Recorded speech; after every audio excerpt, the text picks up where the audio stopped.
I was going to pull up Maslow's hierarchy of needs to refer to, but my phone isn't working the last couple days, and I'm sitting here at a Starbucks, but the internet's not strong enough as I sit out here in my car, so I won't pull it up. But for reference, you should look up Maslow's hierarchy of needs. Basically, it looks like the food pyramid, and it's like of level of importance. So basically, when we don't have our foundational kind of needs met, not sure if love and things like that are on there, but I think the most basic needs are like, sanitation, somewhere to use the bathroom, somewhere to live, feeling safe. And so yesterday there were some problems with my mom's plumbing. Those of you who follow me know that I'm living with my mom for about a month now, which has definitely been challenging. My sister came up from Georgia with her children to avoid the hurricane. They live real close to the beach there. I knew with my sister coming that there was going to become more problems at the home. I just knew it. I didn't know how it was going to show itself, but I knew that it was. I hate to say that, and I hate to be right, but she wears a mask pretty good, like a lot, and I knew that. And she was nice when she first got here maybe 3 days ago, but I knew that it was not real. And so plumbing problems. They thought it was the toilet. My mom has an older house that's like, I don't know what year it is, but I don't know if it's 60s or something, but my mom has a slightly older house, and the plumbing used to be put in more narrow, and I don't know why, the homes just eventually have problems with plumbing. So my mom, there was like water on the floor in the bathroom, one of the bathrooms, and I was like, and it was more toward the toilet, so I was asking, with all the new people in the home using the bathroom, I'm like, does anybody know what this is? Like, nobody had showered in that bathroom. So come to find out, so they're thinking it's a problem with the toilet. So my mom was getting a plumber out there. Anyway, long story short is, it's like the whole, okay, I know what I wanted to mention. I suggested someone else not taking a shower because after the shower had happened, there had been a huge amount of water in the second bathroom. And I was literally laughed at by my sister and her grown son, who lives there with my mom and me normally. And I was like, okay, it's fine if, to me, it makes sense to kind of be more like, whatever, cautious. You don't really know what's going on with the bathroom. But, I was laughed at, and it's like, okay, I can handle people just like I can handle all the bullshit I deal with at karaoke and people being so fucking, bigoted, and then are the kind of people who would want to call out white people who have the same mentality. Are you listening to me, Pooh? Are you listening to me? Because that's how you are. It's the same. As a side note, this is what happens when you get triggered. Your stuff just starts coming up to the surface, and it's harder to just, and you know what? I'm all about feeling, I'm going to go to the beach, or I'm going to go somewhere quiet, not at my mom's, and I am going to cry my eyes out. I can't cry here in the parking lot. There's too many fucking people. I'm going to go and find somewhere quiet, which isn't where I live, and I'm going to cry my eyes out, and then I'm going to write some poems. And every poem y'all see or read on my page comes from me processing. It's not always that I just sit down and it just comes out. Sometimes it's born out of deep pain, and there are tears and all of this. So as you see, I'm probably seeming a little bit whatever, not my normal self today, because I am realizing that my sister is she was yelling and screaming at me this morning, and I told her that she can't talk to me that way. I walked away and went to the room that's supposed to be my room there. Basically, with my mom's plumbing problems, on top of my sister being there. My sister being here, whether it's going to end up being 1 week or a month, because there's another hurricane coming, I at least told myself before she came that no matter what problems happen with her being there, it shouldn't mean that I need to move out of my mom's house. But now with the major plumbing problems, it's funny, the reason I mentioned about me kind of being laughed at is because I ended up being right. I'm not about needing to be right, but it's substantial. They're going to have to tear up her whole front yard today, and I don't know, they kind of tap into the line, and then they put a camera in there, and then they try to assess exactly just how bad it is. But there's a house in my mom's neighborhood where I don't know the people, but their whole front yard is torn up. You see the old pipe sitting aside, and it's just a huge mess, and you can just tell that what happened is that the same kind of thing that it might be for my mom, where it's like everything needs to be replaced, and that means that it's, my mom's already been quoted an estimate of at least 30 grand, which means she's gonna have to take out a additional like second, or might even be a third, I don't know, but it's gonna be, to mortgage the house. And all of this makes me think about how people who live in countries where they have grass roofs and they eat like fresh, like I wrote a poem yesterday about my daughter living in Honduras, and she's not eating, she's eating well, like she's eating fresh grown stuff, but she's not living in a grass hut or anything. She's living in more of like a normal house. But still, I mean, the price, you're not paying like for a mortgage. And like I read another poem about mortgage, and it's like, it really the word mortgage actually does mean like an agreement with death. Like, it's so fucked up that, my mom's been paying on this house, and this is not the only house my mom's owned through the years, of course, but this is a substantial problem. So I'm rambling, but Maslow's hierarchy of needs. Basically, when we don't have like our foundational needs met somewhere that we feel safe, I've never had anywhere I feel safe to live. I've always been in some kind of an abusive situation, even if I was completely unaware of it.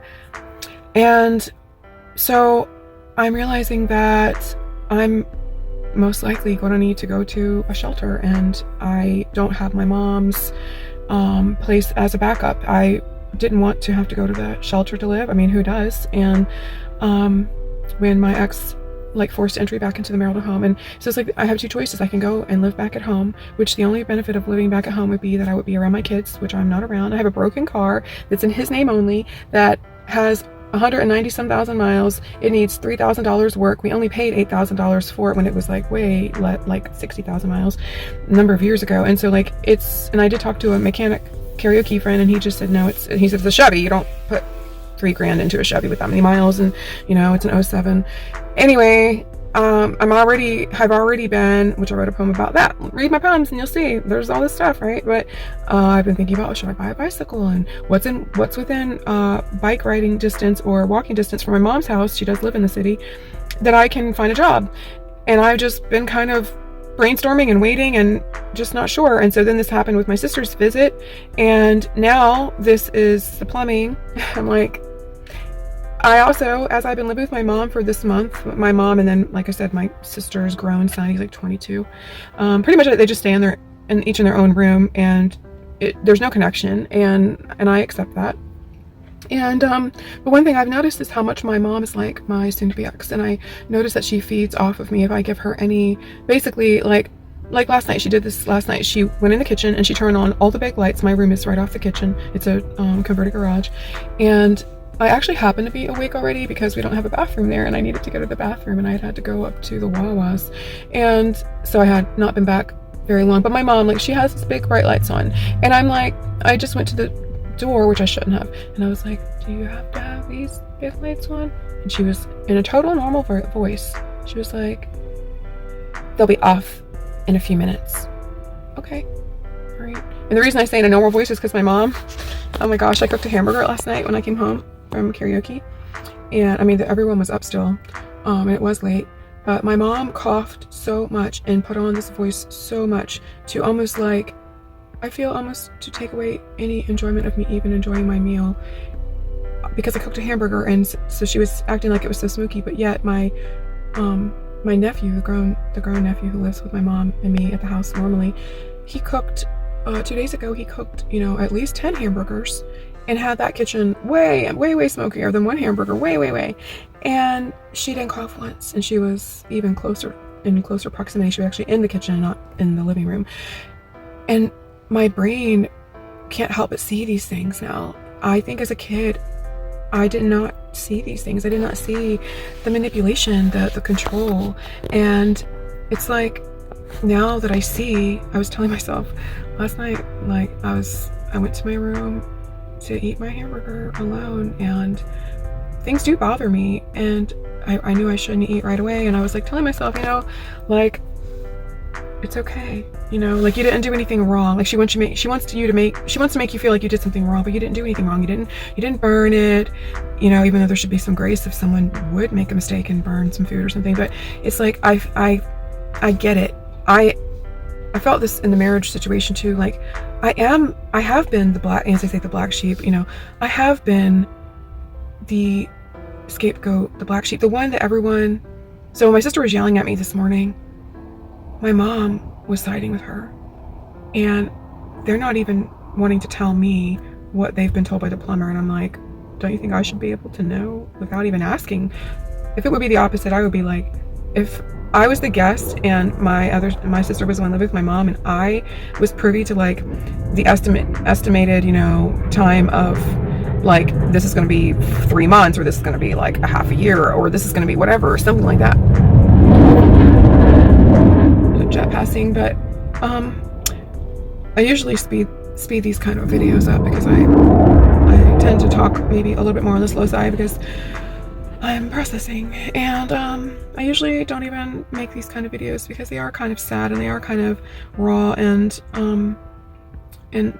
I prefer to go ahead and like process that on my own and cry or whatever I need to do, and then write, and you know, then you just have a nice little neat poem.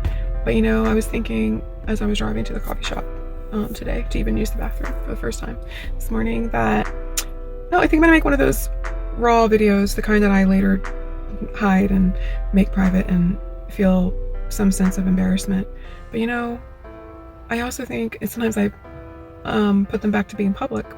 You'll see there's one for on my birthday where I was crying, and I mean, I've made it private and taken it off, you know, basically hidden it from my channel, and then I've put it back on there because it's like, you know, the part of me that doesn't want to be this candid, the part of me that doesn't want you to know this is how things are, is, I'm not saying everyone needs to know everything about me, but I'm just saying, like, I think it comes from a place of ego. Like, we don't want people to know that, yeah, like, even, you know, hi, Mr. DJ and others who ask how I am when you see me, Greg, I think you want to just be told, oh, great, how are you? Yeah, I went here and I did this, and sorry, back to the hierarchy of needs.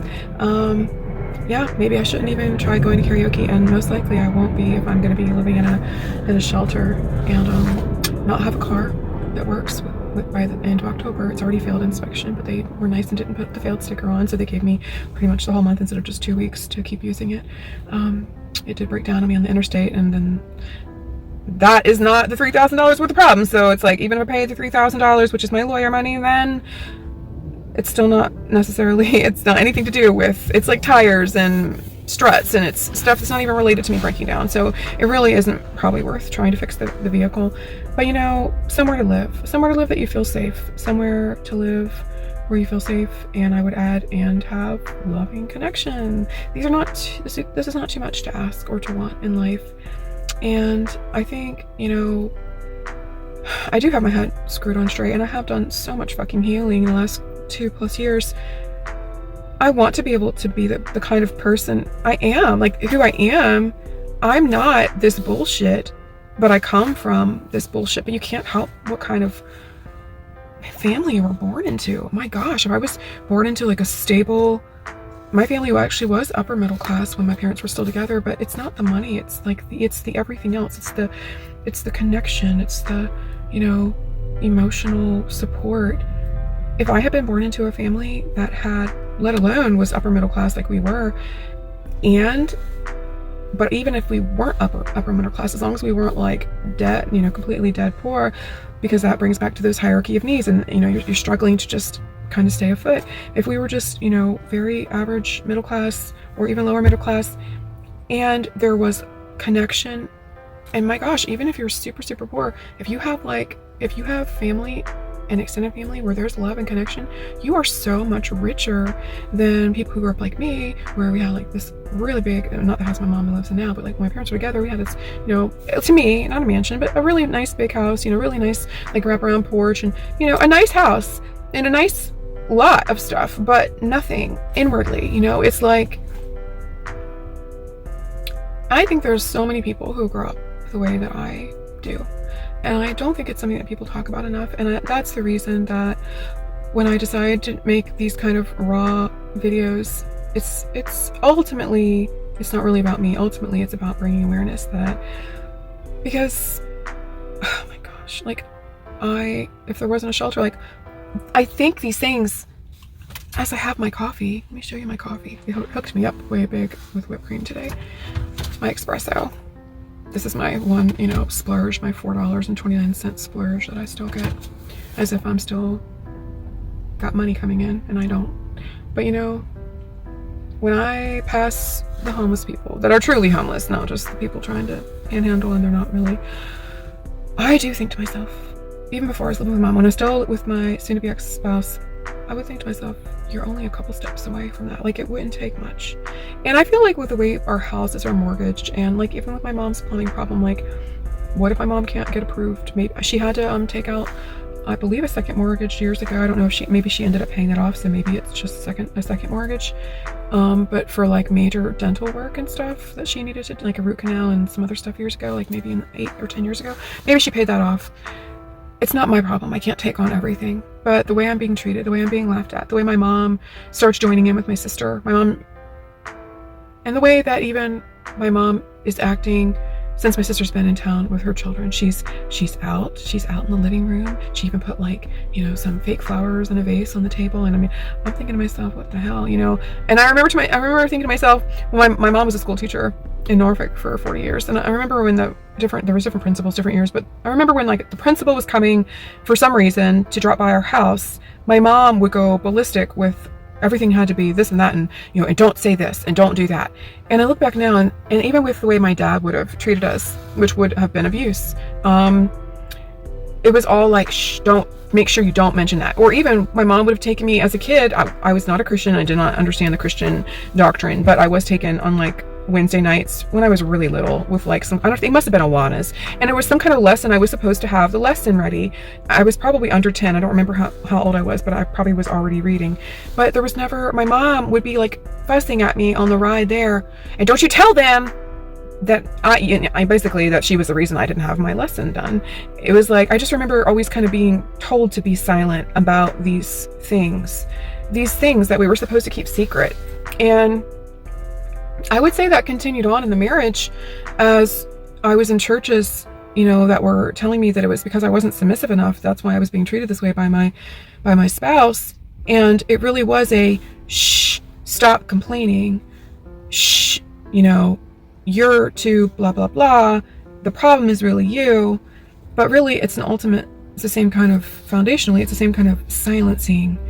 Don't complain. Don't rock the boat. That's what makes me the black sheep in my family, and I see it so clearly now. Once you see it, those of you fellow black sheep out there, once you see it, there's no unseeing it. Once you're a fucking grown-ass 46-year-old woman who sees fucking crystal clear that you've been the one that everyone focuses and like gangs up, you become the person that all the blame is. So as I leave today from the home, when I leave my mom's home, my sister, my mom, I thought to myself, I wish I had a recording device because I would just love to hear her. And then I'm like, no, you really don't need to hear whatever bullshit they want to say about you. They can just be their unhealed selves and talk all their shit about you, and you don't really need to hear it. It's okay, because it's not true. But guess what? They're joining forces, and they are almost, connecting, on a sick level. This happens all the time. This is what gossip is. When people, even like at karaoke and stuff, when people like kind of like join together and they agree that they don't like the white woman who comes, or they agree that she's this or she's that or whatever, and they don't know me, but what their idea in their mind is, right? It's like that connection that people have with gossip, or if you have this kind of toxic family dynamic like I'm talking about, there's a connection, a bonding, that's the word. There's a bonding. We have no bonding that's healthy and loving. Never. That's what makes it so hard to have not only been raised this way, but to find yourself grown, to find yourself that you repeated in some way, shape, or form the toxic pattern, even if you gave everything your all for 27 years. And I made a list the other day.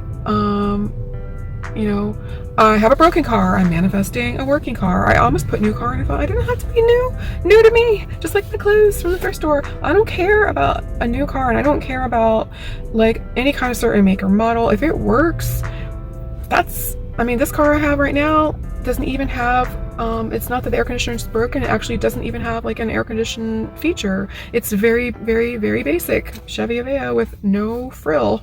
That's okay with me. So my list the other day was like, you don't want to see the lack, but sometimes when you see what's missing, then when you do get the opposite, do you know what I mean? Like, sort of like how someone who maybe grows up super poor and doesn't ever have like maybe a nice Christmas present, like a really, really nice, and then when they do, then it's like, and my dad, he grew up really poor, and I think that's one reason why materialism and stuff was like so kind of instrumental, like it was such an important thing, but he never did the healing on the deeper level. So I really think we can be kind of pendulum swing if we grow up, you know, more like poor, then, you know, we might tend to be more materialistic. And I remember having Christmases when I was little, you know, I had like, one year I had like the Barbie Christmas, I had the Barbie car, the Barbie house, the Barbie bed, the Barbies, like there were so many freaking Barbies. It was a huge, if you can imagine coming down the stairs were like the kind where you come down and there's a platform and then you come down again, so it kind of changes direction, and it was like this really nice open area, foyer, there by the front door, and the front door was like really nice with like the glass on the sides, and like it was a nice house, the house I grew up in. But you know, so I remember like I'm the oldest of three, so around the Christmas tree, like my mom went all out, like the money was not an issue, and my dad and mom were still together. My mom made more than my dad, and it's not like we weren't rich, you know, and it wasn't a mansion, but like my mom went all out when her and my dad were together. And there was, you know, when I say that, because, you know, whenever you have a divorce and you're more like a single income, it becomes more difficult to, and I felt this difference as a teenager. My mom couldn't continue to do the things for us that we were accustomed to, and we were spoiled. But one year I had like the Cabbage Patch, I was probably younger, I had the Cabbage Patch dolls, you know, which those were so expensive. And I remember there was a poorer girl on my school bus and she didn't have one, and I had like 3 or 4 and she wanted one, and my mom told me I could not give her one, so I tried to sign the funny little cursive writing that's on the butt cheek. I took one of my other dolls that was similar, and I tried my best and gave it to her, which didn't go over well. But my mom forbid me to give her one of mine, or I would have, because it was like, well, I have 4 or whatever, you know. And then other years, I remember just, you know, the influx of toys. And, you know, it was 3 girls, so you can imagine just Barbies and girly. Strawberry shortcake was another one I had. I was probably even younger then. I loved strawberry shortcake and blueberry cobbler and all the raspberry tart and all the everything. I had everything that went with the whatever the theme was for that current year. I had everything, but I didn't have any love, and I was being sexually molested, or at least years prior. Like, so all of those things don't really count for shit. They really don't. And I'm not anti-material. Like, it's not wrong to have something that looks nice, but it's not the it factor, because when you haven't had the it factor of love, loving, emotional support and connection, then you realize that, I mean, these are like chintzy earrings that I made, you know, like cheap plastic, right? This ring that I asked for it was $26 on Amazon. Everything's fake, you know, it's fine. I asked for this from my children for my birthday. I normally don't get things for my birthday at all. If these were pure solid gold and everything on my ring was like a real diamond and a real like blue topaz or whatever, I don't think it's supposed to be sapphire. If it was real, and like, I don't know what the value would be, it wouldn't matter. It wouldn't matter. On a heart level, the kind of things, the kind of pain, the things that, like, I hate, like I said before, like, I'm just gonna be real, it is a lack. Fuck, I have emotional needs, that's not wrong. If I am manifesting something negative because I continue to have a need, this like hurt that I just need to go and fucking cry it out, oh my gosh, like, I'm telling myself, it's okay, Jennifer, like, you have needs, you have emotional needs, you are okay, you are human. You know, these people who ask me, oh, how are you? You know, Greg, Alito, Sam, others, and not just at that place, others, plenty of people. How are you? It's the thing to say. Nobody wants to know. You watched my video, what do you think? Most of you don't even watch it. Maybe 1 or 2 of you do. I can almost feel judged. I'll just call you out on it, Greg. You have hurt me, and I wrote a poem about it. Find it on my channel.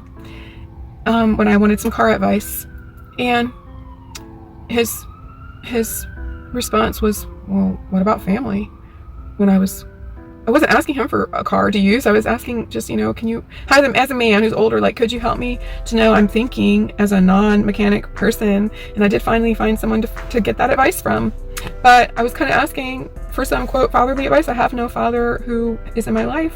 He lives in Greenbrier, but he's a very abusive person who hasn't even met my youngest 3 children, who I have absolutely no relationship by choice in the last 2+ years. For my well-being, I choose to no longer engage in the toxic dynamic, which is very similar to the way my sister was yelling and screaming at me today. It's that kind of, it's not what a father-daughter relationship should be, or I would say, Dad, could you tell me, I'm thinking this probably isn't worth sinking $3,000 into. I called him when I was broken down once, when I mentioned this in another video, but maybe I took that down. Years ago, I broke down in a minivan that we owned. I was by myself at a thrift store. I called my husband. He said, I don't feel like driving all the way out there. It was, an hour away from where we lived, which is where we did a lot of shopping, just the difference of city and country living. And he said, why don't you call your dad? Knowing I have no relationship with my dad. I mean, it's not that I completely cut him off, because I didn't know about boundaries, and I hadn't actually said to my dad, like I have now, I am not continuing to have a relationship with you. I hadn't done that, but without me ever doing or saying anything, we have no relationship. It's like it only manifests itself as a Christmas or birthday card that come, and it's hurtful when you're given $10. Even if it be $100, but $100 at least you can do something with, right? But it's $10, it's more of a slap in the face. It's $10, comes on your freaking birthday. It's never a day late. So it shows you what they're capable of. But that's what they're capable of. There's no relationship. They don't know you. They've never cared to know you or your kids. They don't have that ability. I am probably all over the place with this video. Damn. You know what though? I have needs, and those needs aren't being met. And with my car breaking down, it was kind of like a pretty big thing as far as okay, oh my gosh, I was taking a few weeks before I have already tried to get a job. It's hard to get a job when you've been a stay-at-home mom for 27 years, which is your whole fucking adult life. But the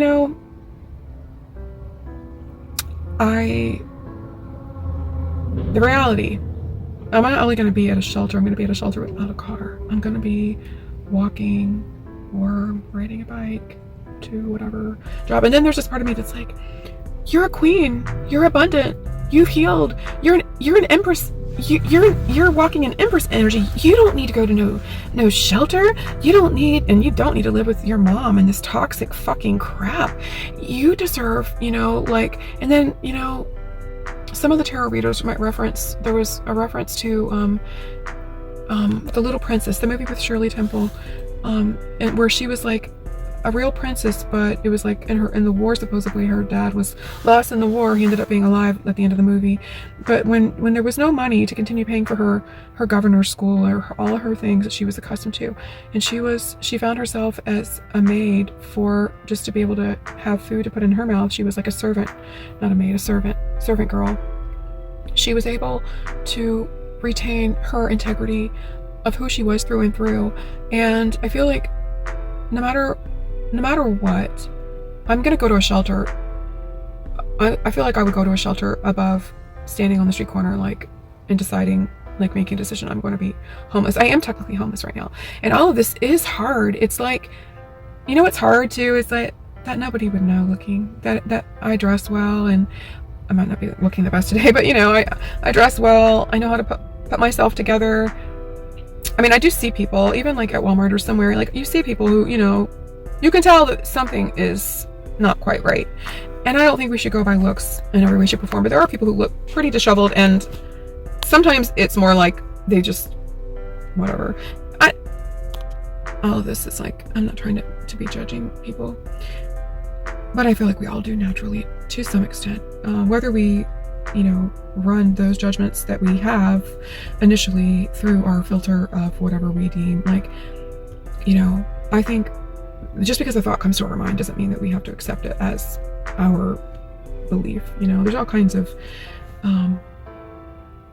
thoughts or immediate, you know what I mean? I feel like we all do prejudge or presume. We all do that. It doesn't matter what color you are or how poor or rich you are. We all do that. The poor